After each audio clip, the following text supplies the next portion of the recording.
नमस्ते साथीहरू। कति बोलेको हो, कति विरोध गरेको हो भन्ने लाग्दो होला तपाईहरुलाई।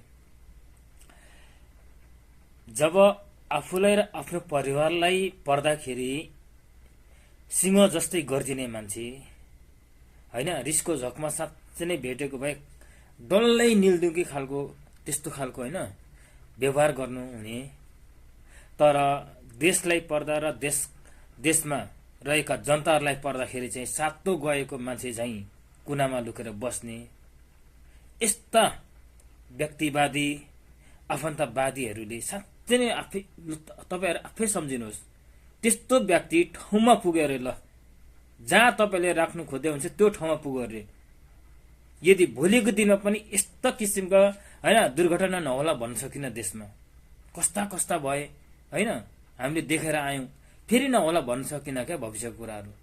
त्यो समयमा यदि जुन मान्छेलाई तपाईहरुले बोकेर हिँड्दै हुन्छ त्यो व्यक्ति फेरि गुमनाम भइजाउँ के गर्नुहुन्छ?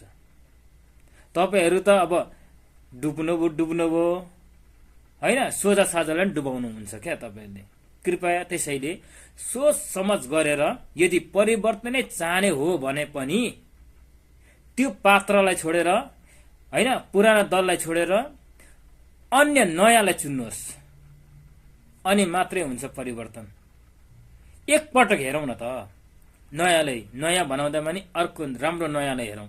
त्यसपछि उहाँले पनि साँच्चै नै राम्रो काम गर्नु भएन भने नेक्स्ट चुनावमा त्यसको विरोधमा सबैभन्दा पहिलो आवाज उठाउने नै मै हुनेछु। नमरी बाचे दैवले साजे।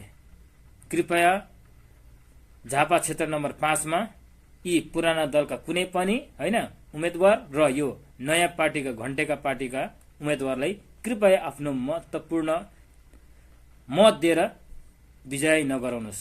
मेरो यही अनुरोध, किनभने यस्ता मान्छेहरू एकदम देशको लागि समाजको लागि हानिकारक हुनेछ। नमस्ते।